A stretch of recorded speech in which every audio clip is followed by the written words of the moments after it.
Kerajaan benarkan murid bawah 12 tahun pakai pelindung muka tanpa pelitup muka pakai buang.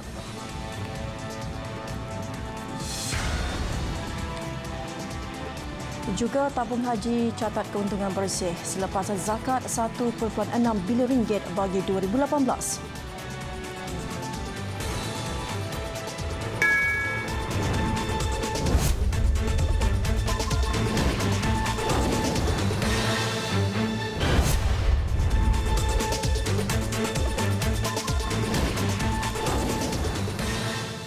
Assalamualaikum dan salam sejahtera. Murid berusia 12 tahun ke bawah dibenarkan untuk hanya memakai pelindung muka ketika ke sekolah tanpa perlu memakai pelitup muka pakai buang. Keputusan itu dibuat mesyuarat khas Menteri-Menteri mengenai Perintah Kawalan Pergerakan PKP dan dipersetujui Kementerian Kesihatan KKM. Jadi ini untuk mempermudahkan dan memberikan sedikit ruang kelonggaran kepada pelajar-pelajar daripada pelajar-pelajar miskin, keluarga miskin dan sebagainya, sebab saya difahamkan harga face shield adalah lebih kurang RM3 hingga RM5 saja dan mereka boleh menggunakan sampai berbulan-bulan untuk membeli mask. Ianya agak membebankan kepada keluarga yang kurang berupaya. Keluarga miskin sebenarnya. Membeli mas RM1 satu hari. Kalau ada anak 5 sekolah RM5 satu hari untuk mas semata-mata. Bagaimanapun katanya penggunaan pelindung muka bersama pelitup muka adalah digalakkan. Jelas Datuk Seri Ismail Sabri, KKM perlu mengeluarkan garis panduan mengenai langkah untuk membersih dan mencuci pelindung muka bagi memastikan pelindung muka selamat digunakan untuk jangka masa lama.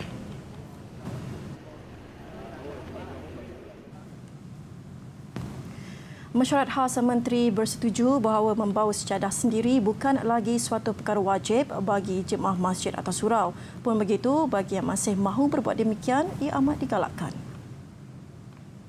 Dr. Zulkifli Al-Bakri hari ini membawa rayuan daripada orang ramai ini kepada kita, mesyuarat. Dan setelah mendapat pandangan daripada Kementerian Kesihatan dan seluruh mesyuarat, kita bersetuju bahawa membawa sejadah tidak lagi dijadikan sebagai satu perkara yang wajib. Bagaimanapun penggunaan pelitup muka masih diwajibkan di dalam masjid atau surau. Katanya masjid turut digalakkan untuk menyediakan pelitup muka untuk dijual mengikut harga pasaran. Penggunaan kertas pakai buang sebagai menggantikan sejadah dibenarkan. Menurut Datuk Seri Ismail Sabri, mesyuarat turut bersetuju untuk membenarkan warga negara asing untuk menjalankan ibadah solat berjemaah di masjid bermula 1 September depan. Syaratnya mereka juga perlu mendaftar seperti biasa dan mengikuti prosedur operasi standard SOP dikenakan oleh pihak masjid.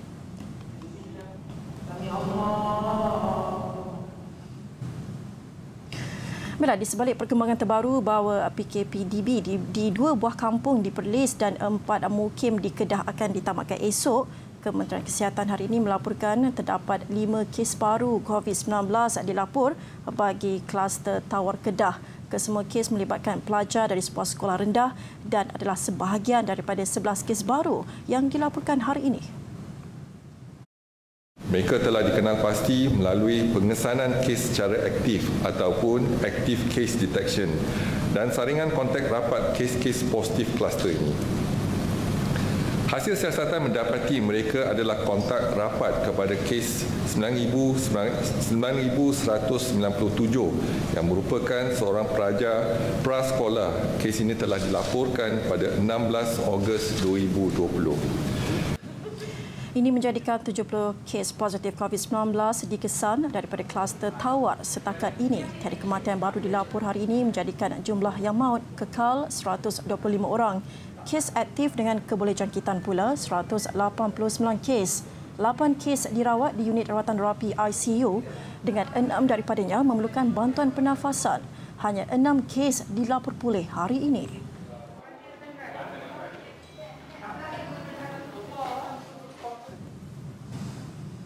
Baiklah, setelah 2 tahun lewat, Lembaga Tabung Haji TH hari ini mengumumkan keuntungan bersih selepas zakat RM1.6 bilion bagi tahun keuangan 2018. Ia penurunan 53% berbanding tahun sebelumnya berikutan perbelanjaan bukan operasi yang besar iaitu rosot nilai, hapus kira dan pelarasan nilai saksama serta kerugian kredit dijangka ke atas aset-aset TH berjumlah RM1.5 bilion. Menurut TH, keputusan keuangan 2018 sebenarnya menggalakkan apabila diambil kira kesemua faktor yang ada ketika tempoh penilaian dan keputusan sukar yang telah diambil bagi mempamerkan kedudukan TH yang lebih berdaya tahan. Pada tahun itu, TH telah memindahkan kesemua aset kurang berdaya saingnya kepada syarikat tujuan khas SPV miliki sepenuhnya kerajaan dengan nilai pindahan RM19.9 bilion susulan pelan pemulihan dan pengstrukturan semula TH. Ini menyebabkan kedudukan aset TH pada 31 Disember 2018 pada RM76.79 bilion berbanding liability RM76.44 bilion. TH telah merekodkan lebihan aset berjumlah RM357.34 juta setelah mengambil kira bayaran hibah kepada pendeposit berjumlah RM922.96 juta bagi tempoh dikaji. Kelewatan pembentangan laporan tahunan itu antara lain disebabkan pelan pemulihan dan penstrukturan TH yang dilaksanakan kerajaan terdahulu yang kompleks. Keadaan itu menyebabkan proses pengauditan oleh Jabatan Audit Negara mengambil masa yang agak lama. Suruhanjaya Pencegahan Rasuah Malaysia (SPRM) mengesahkan menerima beberapa memorandum berhubung isu pemberian 101 projek atau perolehan kerajaan bernilai RM6.61 bilion secara rundingan terus. Kenyataan dikeluarkan oleh SPRM tengah hari tadi dan jika mengikut andaian, bilangan memorandum itu dijangka terus meningkat. Menurut SPRM, memorandum itu diterimanya daripada beberapa pertubuhan bukan kerajaan NGO. Tambah SPRM, pihaknya akan mendapatkan senarai 101 projek itu dari Kementerian Keuangan yang dikatakan diberi secara runding terus semasa pentadbiran kerajaan terdahulu. Satu kajian menyeluruh akan dibuat bagi menentukan sama ada wujud unsur-unsur rasuah, penyelewengan dan salah guna kuasa berhubung perkara berkenaan.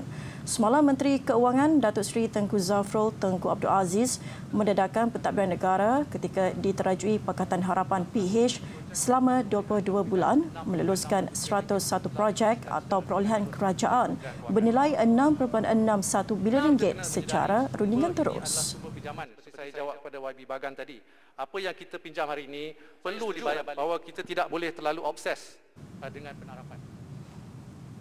Mirip seperti yang ditularkan dalam beberapa media sosial, bekas Menteri Keuangan Lim Guan Eng berkata jumlah kos projek secara rundingan terus RM6.61 bilion yang diluluskan beliau adalah kecil dan turut dilakukan oleh kerajaan sekarang dan yang terdahulu.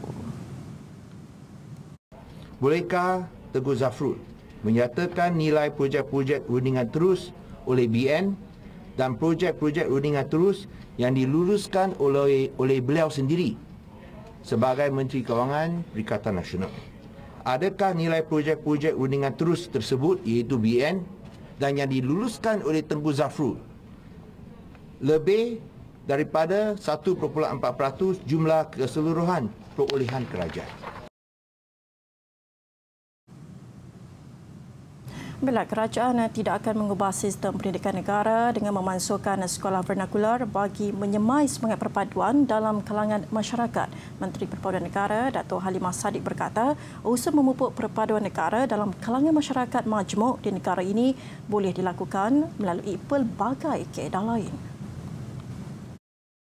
Kiranya persoalan yang berhormat ini dia lebih bersifat kepada politik, sama ada kerajaan Perikatan Nasional ada cadangan untuk mengubah sistem pendidikan yang ada di negara kita hanya kerana untuk meletakkan agenda perpaduan nasional itu supaya ia dapat berlaku, maka sudah tentulah apa yang dinyatakan oleh yang berhormat itu tidak akan berlaku kerana saya dah sebutkan tadi agenda perpaduan nasional negara itu akan dimulakan daripada asas sehinggalah kepada pendidikan di sekolah rendah dan sekolah menengah. Terima kasih. Ketika menjawab soalan tambahan Ahli Parlimen Kulai Teo Ni Ching, beliau berkata usaha memperkukuhkan perpaduan perlulah bermula seawal mungkin di peringkat pendidikan awal hinggalah ke peringkat universiti. Bagi tujuan itu, kerajaan sedang giat dengan pelbagai inisiatif untuk menyuntik kesedaran terhadap kepentingan penghayatan aspek rukun negara yang seharusnya bermula di peringkat awal lagi. Satu jawatankuasa teknikal turut ditubuhkan bagi melihat cadangan pelaksanaan pendidikan rukun negara dalam sistem pendidikan sedia ada di sekolah rendah dan menengah.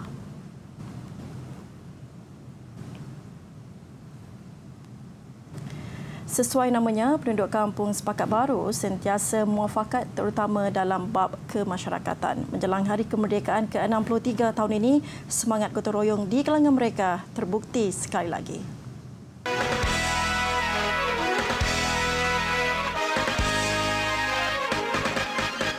Berkunjung ke Kampung Sepakat Baru di Johor Bahru, semarak bulan kebangsaan amat dirasai. Hampir di setiap penjuru Kampung Sepakat Baru dipasang jalur gemilang. Muafakat membawa berkat. Aktiviti ini dilakukan penduduk Kampung Sepakat Baru setiap tahun menjelang sambutan bulan kebangsaan. Penduduk mengeluarkan wang sendiri bagi membeli jalur gemilang, manakala sebahagian lagi disumbangkan Jabatan Penerangan. Keseluruhan penduduk Kampung Sepakat Baru begitu teruja lah, sebab setiap tahun kita akan meraihkan Hari Kemerdekaan. Jadi pada tahun ini kami tak lepaskan peluang untuk menghiasi semua rumah-rumah di Kampung Sepakat Baru. Saya harapkan bendera ni tiap-tiap tahun kita semua satu hati kita buat. India, Melayu, Cina semua satu hati. Pasangkan bendera. Kerana sudah dilakukan setiap tahun, ramai orang kenamaan akan ke Kampung Sepakat Baru setiap kali sambutan bulan kebangsaan. Kampung ni yang banyak kelebihan ialah dia ada 3 kaum, iaitu 30% kaum India, 5% kaum Cina, selebihnya itu kaum Melayu lah. Ada juga Sabah, Sarawak ada jugalah, sebahagian beberapa peratus lah. Cuma daripada tahun-tahun lepas tu memang kebudayaan Cina itu memang agak bagi saya luar biasa lah. Menurut Azmi, kerja memasang jalur gemilang dilakukan sejak 2 hari lalu bermula daripada hebahan yang dibuat melalui kumpulan WhatsApp penduduk kampung.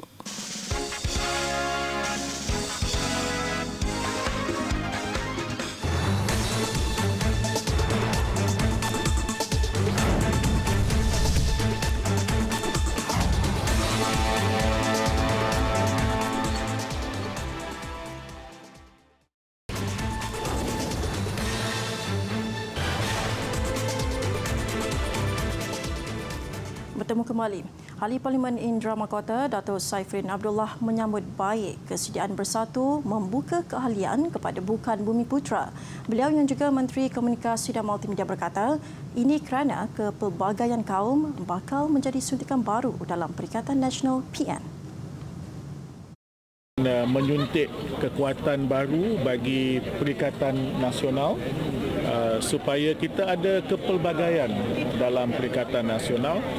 Ada parti yang bersifat dominan satu kaum, kemudian kalau jadi Bersatu membuka keanggotaan kepada Bukan Bumi, maka ada pula parti yang ada campuran keanggotaan. Beliau ditemui media pada majlis pelancaran MyDrone X eksklusif di Cyberjaya siang tadi. Ujarnya, Perlembagaan Bersatu berkemungkinan perlu dipindah bagi membolehkan keanggotaan secara aktif oleh ahli Bukan Bumi Putra. Minggu lalu, Presiden Bersatu Tan Sri Muhyiddin Yassin memaklumkan parti berkenaan sedia meminda perlembagaan parti untuk menerima kemasukan ahli bersekutu yang terdiri daripada Bukan Bumi Putra untuk menyertai Bersatu. Katanya ini juga akan memudahkan anggota Parlimen Bukan Bumi Putra yang telah meninggalkan PKR daripada terus bergerak bersendirian. Kerana hari ini adalah Baiklah, proses undian awal bagi pilihan raya kecil Dewan Undangan Negeri Dun Slim bermula pagi tadi. Satu saluran di Ibu Pejabat Polis Daerah IPD Mualim mula dibuka jam 8 pagi bagi membolehkan 267 anggota polis menunaikan tanggungjawab mereka.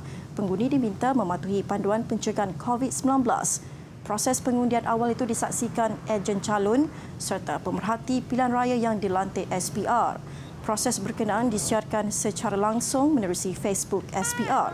Semua peti undi bagi pengundian awal disimpan di lokap IPD Mualim dan pengiraannya dibuat pada hari pengundian 29 Ogos ini di Majlis Daerah Tanjung Malim.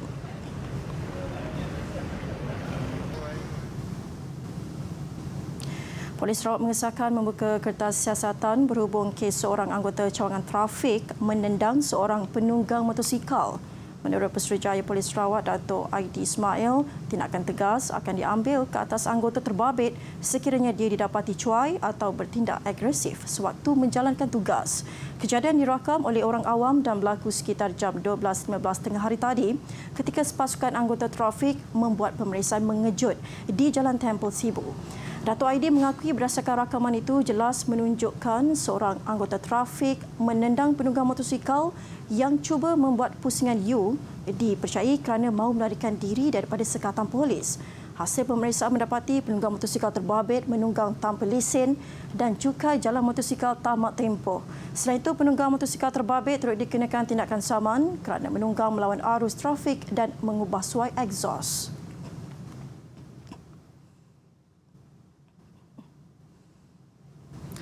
Semangat menyambut Hari Merdeka terus dipamerkan oleh rakyat Malaysia. Sempena 31 Ogos ini, pemandu teksi di Tawau Sabah antaranya bersemangat menzahirkan perasaan cinta kepada negara.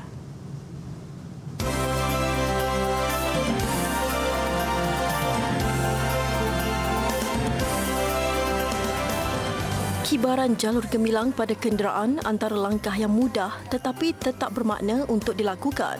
Inisiatif itu diambil pemandu teksi di Tawau bagi mengajak orang ramai turut sama meraihkan semangat cintakan negara. Persatuan Teksi menyuruh kepada semua ahli-ahli melekat bendera kebangsaan iaitu bendera Malaysia kita untuk menyemarakkan semangat kemerdekaan kepada semua ahli-ahli. Dan secara tidak langsung ia mempromosikan kepada rakyat di daerah Tawau. Kita sedia maklum juga bahawa bendera yang sedia ada di daerah Tawau oleh COVID-19 ini mereka semua terhad. Jadi kami terpaksa cari daripada luar untuk edarkan kepada mereka supaya semangat itu sentiasa ada di setiap pelosok, setiap orang. Agihan jalur gemilang bersama bendera negeri Sabah termasuk hasil sumbangan pemimpin dan individu turut dilaksanakan bersama gabungan 5 persatuan teksi di daerah berkenaan.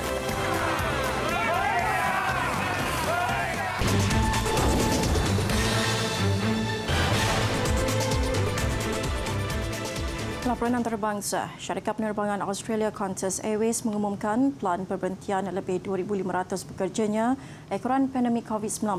Qantas dan syarikat penerbangan tambang murahnya Jetstar memaklumkan beberapa program telah dirancangkan melibatkan semua perkhidmatan operasi pengendalian darat di semua lapangan terbang domestik.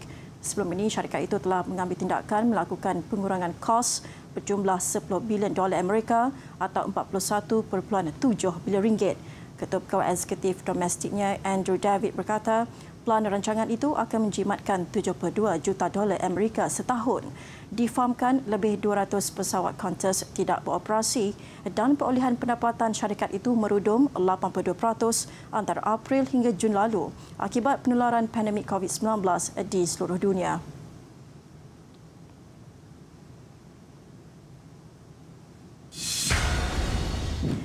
Di sini pula, pihak berkuasa melancarkan ujian COVID-19 secara intensif minggu ini dalam usaha untuk mengekang penularan wabak berkenaan terutama di barat pinggir bandar itu. Menteri New South Wales Gladys Berejiklian menggesa penduduk yang mempunyai simptom segera menjalani saringan susulan pertambahan 3 jangkitan baru. Dalam tempoh beberapa minggu kebelakangan ini, bandaraya itu merekodkan sekurang-kurangnya 15 kes jangkitan baru yang tidak berkaitan dengan mana-mana kluster sedia ada.